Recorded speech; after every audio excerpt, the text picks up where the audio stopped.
আমি রাধাকে ভালোবাসি, আর এই কথাটা সমগ্র সংসার জানে। আর সময় অন্তরে লীলার দ্বারা, বিভিন্ন ঘটনা দ্বারা, কর্মের দ্বারা আমি নিজের এই ভালোবাসা রাধার সামনে প্রকাশ করি। এবার আপনি বলবেন, এসবের কি প্রয়োজন? রাধা কি এই কথা জানে না যে কৃষ্ণ তাকে কতটা ভালোবাসে? অবশ্যই জানে, কিন্তু এই যে ভালোবাসা, তা মনে রেখে দেওয়ার জন্য নয়, তা প্রকাশ করার জন্য। আর বারংবার এই ভালোবাসাকে প্রকাশ করা উচিত, উচিত সময় এবং উচিত সুযোগ দেখে। কিরকম? এবার যদি আপনি প্রেমীর সাথে কোনো উৎসবে থাকেন, তাহলে তার সাথে নৃত্য সঙ্গীত করুন। যদি ভিড়ের মাঝে থাকেন, তখন প্রেমীকে সম্মান করুন, একান্তে প্রসাধন করুন। দুঃখের সময় তার হাত ধরে থাকুন, সুখের সময় আলিঙ্গন করে রাখুন। এই প্রেম যত প্রকাশ করবেন, ততই এই প্রেমের বৃদ্ধি হবে। এই প্রেম আরো বেশি গভীর হবে, অটুট হবে। তাই এই প্রেমকে মনে নয়, আপনার জীবনে স্থান দিন। মন খুলে প্রকাশ করুন, আর আমার সাথে ভালোবেসে বলুন, রাধা রাধা। মুঠো হাতের শক্তি বেশি, মুঠো খুললেই তা দুর্বল। তা এমন কি থাকা উচিত এই বন্ধ মুঠোয়, যা লাখের সমান? মানসিকতা এবং স্বপ্ন। মানুষ জন্মগ্রহণ করে, তার মানসিকতা সময়ের সাথে উন্নত হয়। মানসিকতা অনুযায়ী সে স্বপ্ন দেখে, আর সেই স্বপ্ন সার্থক করতে সে পরিশ্রম করতে থাকে। কিন্তু খুব গুরুত্বপূর্ণ একটা কথা আছে যা আপনার মনে রাখা উচিত। আপনার এই মানসিকতা, আপনার এই স্বপ্ন, তা যেন আপনার নিয়ন্ত্রণে থাকে। আপনার বন্ধ মুঠোয় যেন এর লাগাম থাকে, আপনি যেন এর প্রভু হন। যদি তা হয়, তবেই আপনি লাভবান হবেন। যদি এরা আপনাকে নিয়ন্ত্রণ করতে থাকে, যদি আপনার মুঠো খুলে যায়, না পথ আপনার নিয়ন্ত্রণে থাকবে, না মানসিকতা থাকবে, না স্বপ্ন নিয়ন্ত্রণে থাকবে। আর যদি তাই হয়, তাহলে আপনি আপনার ভবিষ্যৎ নষ্ট করে ফেলবেন। তাই নিয়ন্ত্রণ করতে শিখুন নিজের বিচার বুদ্ধি, নিজের মানসিকতা, নিজের স্বপ্নকে। নিজের এই স্বপ্ন পূরণ করুন, আর আমার সাথে ভালোবেসে বলুন, রাধা রাধা। আমার কাছে যশোদা মা যেমন, আমার কাছে দেবকী মা যেমন, আমার কাছে ঠিক তেমনই হলেন গোমাতা। এবার ভেবে দেখার বিষয় হলো এটা, যে এই সংসারে অসংখ্য প্রাণী আছে। একজন গাইকে একজন মায়ের মর্যাদা কেন দেওয়া হয়? তাহলে এর অনেকগুলো কারণ আছে। এই গাই অর্থাৎ গোমাতা, এনারা হলেন অত্যন্ত শান্ত, শান্তি প্রিয়। কখনো কারোর কোনো ক্ষতি করতেই পারেন না। গোমাতা যে দুধ নিজের বাছুরকে পান করান, সেই দুধই আমাদেরও দেন। সেই দুধ পান করে আমরা শক্তি লাভ করি। এই দুধ থেকে আমরা মাখন, ঘি, পায়েস, এইসব সুস্বাদু খাবার লাভ করি। গোমাতার গোবর আমাদের জ্বালানি হিসেবে সাহায্য করে, যার ফলে খুব কম সংখ্যক কাঠ ব্যবহার করা যায় এবং বেশিরভাগ জঙ্গল সুরক্ষিত থাকে। গোমাতার গোমূত্র, সেটাও আমাদের কাছে লাভজনক।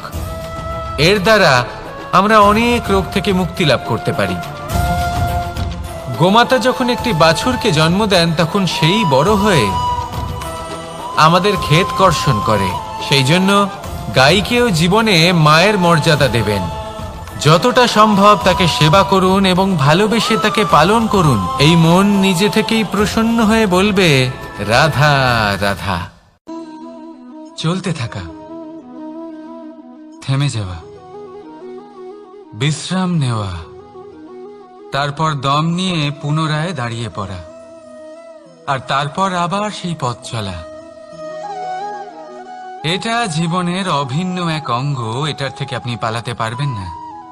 কিন্তু এই অঙ্গকে আপনি নিজের জীবনে কিভাবে প্রয়োগ করবেন, কিভাবে তাকে কাজে লাগাবেন, সেই সিদ্ধান্ত আপনাকে নিতে হবে।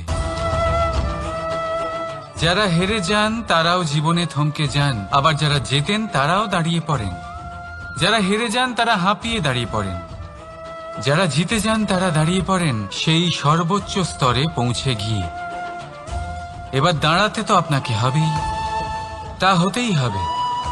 কিন্তু কখন, কিভাবে দাঁড়াবেন, ক্লান্ত হয়ে নাকি সর্বোচ্চ স্তরে পৌঁছে গিয়ে, সেই সিদ্ধান্ত আপনার।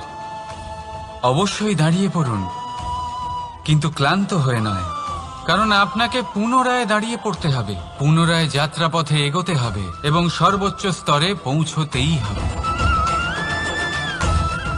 রাধা রাধা।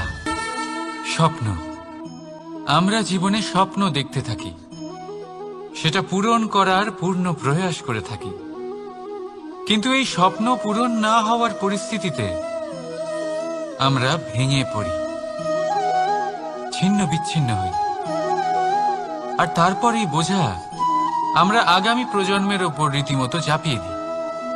আমরা এটাই মনে করি যে আমরা যেটা হতে পারিনি সেটা আমাদের সন্তান অবশ্যই হবে, আমরা যা কখনো পাইনি আমাদের সন্তান অবশ্যই তা পাবে।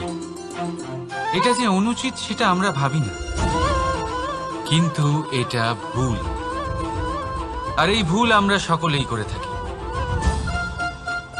সন্তান প্রকৃতি আর পরমাত্মার আশীর্বাদ, ওদের ভেতরে তাদের নিজের একটা অস্তিত্ব লুকিয়ে থাকে, সেটা মন দিয়ে দেখুন তো।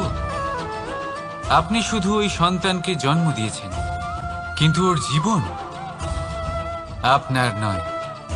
তাই নিজের সন্তানের সাথে থাকুন, সময় কাটান, ওদেরকে ভালোবাসুন, সবসময় প্রেরণা দিন, কিন্তু প্রেরণা দিন ওর নিজের অস্তিত্বকে বাড়ানোর জন্য, ওর নিজের স্বপ্ন পূরণ করার জন্য, আপনার স্বপ্ন পূরণ করার জন্য নয়।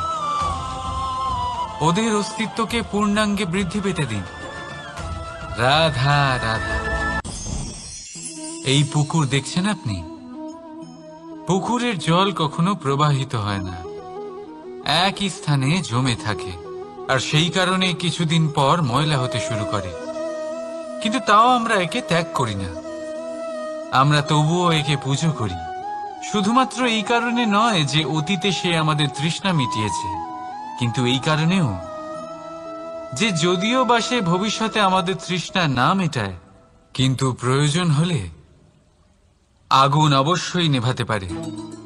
ঠিক সেই রকমই হয় আমাদের সম্পর্ক, সম্পর্ক যা আমরা বহু বছর পরিশ্রম করে তৈরি করি, যে দরকার পড়লে আমাদের সহায়ক হয় কোনো না কোনোভাবে। সেই জন্য সম্মান করতে শিখুন এই সম্পর্কগুলিকে, শিখুন এই সম্পর্কগুলিকে অটুট রাখতে। কথায় কথায় এই সম্পর্কগুলিকে ভেঙে দিতে শিখবেন না। রাধা রাধা। বিষ, এই শব্দটা শুনলেই মনে অনেক কল্পনা জন্ম নেয়। কল্পনা অসহ্যকর তিক্ততা, কল্পনা অত্যন্ত বেদনাদায়ক মৃত্যু। এবার যদি আপনাকে জিজ্ঞেস করা হয় যে সবচেয়ে বিষাক্ত বিষ কোনটা, তাহলে আপনি কি বলবেন? কেউ বলবে সর্পের বিষ, কেউ বলবে কাঁকড়া বিছের, কেউ বলবে কালকেউটের বিষ, কিন্তু না, এই সমস্ত রকম বিষ সেই বিষের সামনে টিকতে পারবে না যাকে আমরা বলে থাকি কানের মধ্যে ঢালা বিষ। শুনতে অত্যন্ত মিষ্টি, কিন্তু তিক্ততায় অত্যন্ত বিষাক্ত। পেটের মধ্যে যাওয়া এই বিষ শুধুমাত্র একটি মানুষের মৃত্যুর কারণ হয়, কেবল একটি, কিন্তু কানের মধ্যে ঢালা এই বিষ একাধিক সম্পর্কের নাশ করতে পারে। আর এটাতে সেই ব্যক্তির ভুল নেই যে আপনার কানে বিষ ভরেছে, আপনি তাকে দোষ দিতে পারেন না। এখানে দোষ আপনার নিজের, যে এই বিষকে আপনি নিজের উপরে প্রভাব ফেলতে দিয়েছেন, এই বিষকে সুযোগ দিয়েছেন আপনার ক্ষতি করতে। এটা আপনার ভুল। সেই জন্য কুমন্ত্রণায় কখনো কান দেবেন না। আপনার মনে ভালোবাসার দৃঢ়তা জাগিয়ে তুলুন আর নষ্ট করে দিন এই সংসারের সমস্ত বিষের প্রভাবকে। রাধা রাধা। জীবন, আমাদের এই জীবন সুখ আর দুঃখ, এই দুইয়ের মিশ্রণ। এদের সংমিশ্রণই জীবনের ভারসাম্য বজায় রাখে। এখন এই সুখ সুখ এমন এক বস্তু যাকে সবাই খুঁজে চলেছে। দুঃখ এমন এক অনুভূতি যা সবার কাছে আছে। আমাদের প্রত্যেকের জীবনে সুখ আর দুঃখ আসতে থাকবে আর যেতেও থাকবে। এটা অবশ্যই জীবনে থাকবে, কিন্তু সফলতা এটা সবার জীবনে আসে না। কেন? কারণ এই সফলতা সুখ আর দুঃখের দ্বারা প্রাপ্ত হয় না। সফলতা প্রাপ্ত হয় নিজের উপরে বিশ্বাস করতে থাকলে। আকাশের ওই সূর্যকে দেখুন, সূর্যের বিশ্বাস আছে নিজের উপর যে সে সমস্ত জগৎকে আলোকিত করতে পারবে, নিজের প্রথম রশ্মি দিয়ে অন্ধকারকে দূর করতে পারবে। সূর্য এই বিশ্বাস নিয়েই আসে, আর কিছুক্ষণের মধ্যেই সমস্ত সংসার থেকে অন্ধকারকে বিনাশ করে ফেলে সে। তাহলে মনে রাখবেন, এই সুখের আভাস, এই দুঃখের অনুভূতি আসতেও থাকবে আর যেতেও থাকবে। শুধু নিজের উপরে বিশ্বাস রাখুন, তারপর দেখবেন এই সফলতা আপনার দাস হয়ে থাকবে। রাধা রাধা। চাঁদ কত শ্রেয়, শুভ্র, কত সুন্দর, কিন্তু যদি আপনি মনোযোগ সহকারে দেখেন তাহলে দেখবেন এই চাঁদেও দাগ আছে। আর এই দাগগুলি থাকার কারণে কি এই চাঁদের মাহাত্ম্য কখনো কমে যায়? কখনো নয়।